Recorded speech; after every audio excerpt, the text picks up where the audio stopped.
Hey everyone, today we're going to build another prompt inside of Claude. And so we're going to use my tool. If you head on over to learningdojo.ninja, if you select the drop-down box and go into prompts, we're going to use this tool to be able to create another prompt. I want to just come in here and find something that I think would be fun. We did do a sliding accordion. If you want to check that out, it does slide in and out, which is so awesome. It does it better than anything that I've seen inside of Articulate Storyline or Rise. We've already done an 80s arcade game. I want to do a Venn diagram. Let's see what that would do. So let's go ahead and expand that out. If you haven't used the prompt tool, make sure you check out the video. I do talk about the prompt tool and what you can do with the prompt tool and how you can create your own different prompt as well. Now, this is what's available inside of the library. There's also things that you can share with the community if you wanted to create your own prompt as well. So I dive into the prompt tool there. But this is basically build an interactive HTML Venn diagram activity on the topic of, and then I give it the topic. So anything in brackets are things that I put inside of there. Present 2 or 3 overlapping circles, each representing a concept or a category. Give the learner about a set of 10 to 15 labels, cards, and you can adjust this how you want. But I'm going to go ahead and copy this.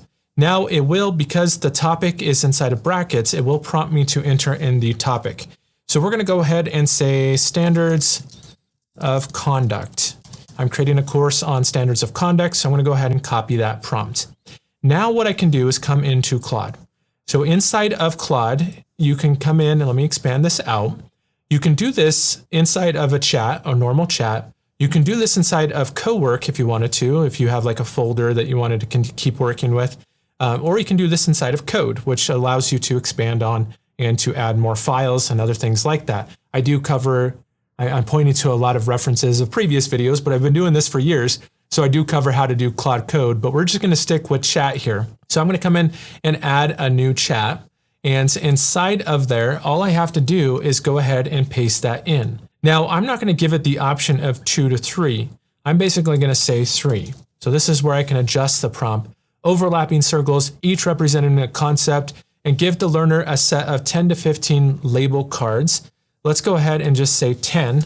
And so I'm defining this a little bit better here. And I'm going to go ahead and hit enter. Now, before I do though, you do have the option, if you're on the paid account, you do have the option to go into Opus. The difference between Opus and Sonnet. Sonnet is more cost effective. And so it doesn't use as much of your credits if you wanted to. Because one thing with AI is you have to worry about credits. The amount of things that you're doing is going to take up more credits. But if for some reason something is not working, then you can switch over to Opus. Opus, I find, does a really good job. And so if something is not working, usually I switch it over to Opus and it fixes the problem. And then I can continue and go back to Sonnet and continue from there. So it's just something as an option if you wanted to. I think you do have to be on the pro version at least to be able to do that. Or you can also come in here to extended thinking. So for more complex tasks, you wanted to take its time to really think it through. Instead of like quickly, oh, you need a response quick, let's have it take its time and do that. Which I want to do. I want this to be a little bit more extended. And I do want this, and the other one is Haiku, which is, I believe that's how you say that, but that is for quicker, even faster responses if you want. But let's use Sonnet and let's use the extended Sonnet. Then you just let it do its thing.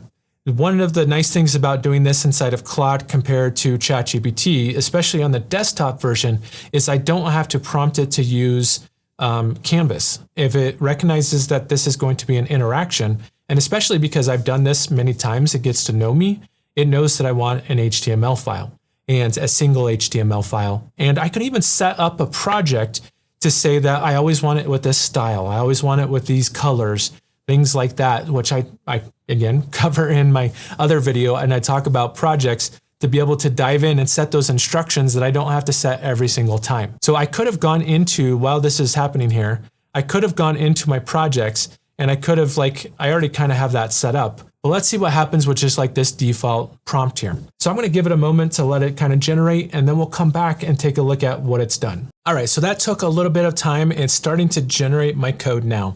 So the extended thinking definitely took a little bit longer.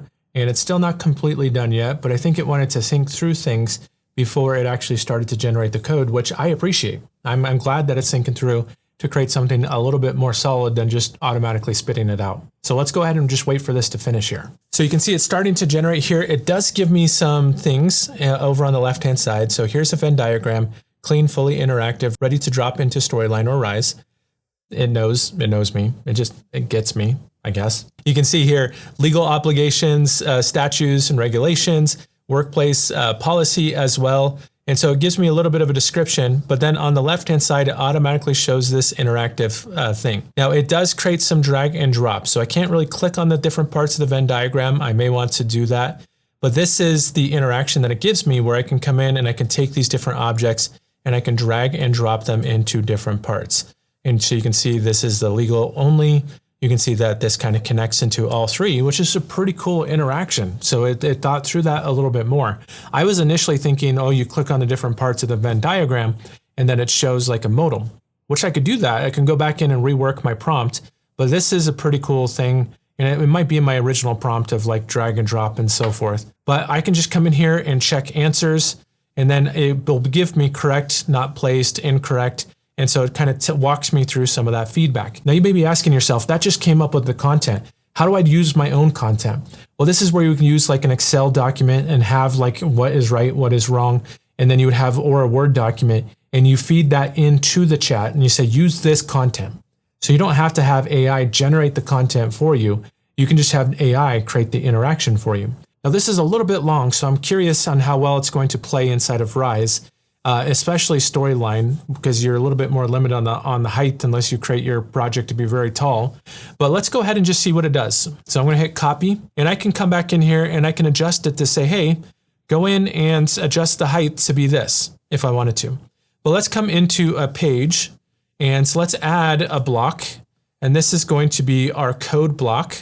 And so I'm going to go ahead and add a code block, add code. And now if I click on edit, add content, I can go ahead and copy and paste that in. Now I have talked about in the past, another video for you to reference, how to get a completion and prevent the user from moving on until they've completed this interaction. So you can check that out as well. But there it is. There's our interaction. It actually looks great inside of Rise here. So I can come in and start to drag and drop this right inside of Rise. So the idea of these prompts is you're not restricted to the blocks inside of Rise. You can go create whatever you want.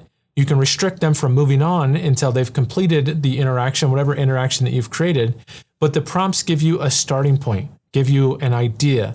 So you can go ahead and use that tool. Or if you come up with your own idea, going back into the prompts tool, you can come up to My Prompts. You can create a new prompt, and then you can even share that with inside of the library of other people. Or you can use the AI assistant to help you come up with a prompt. So that is the idea of the prompts tool, but it helps you create more interactive, drag and drop, whatever type of experience you want. And that's really what I get excited about vibe coding, is because you're not restricted to the tool. You can basically come up with whatever application, experience, block that you wanted to really enhance your courses. And hopefully you see that. Hopefully you see the usefulness of this prompts tool as well. If you want to check out more, you can head on over to my website at learningdojo.ninja. You can check out other tools that I have created as well.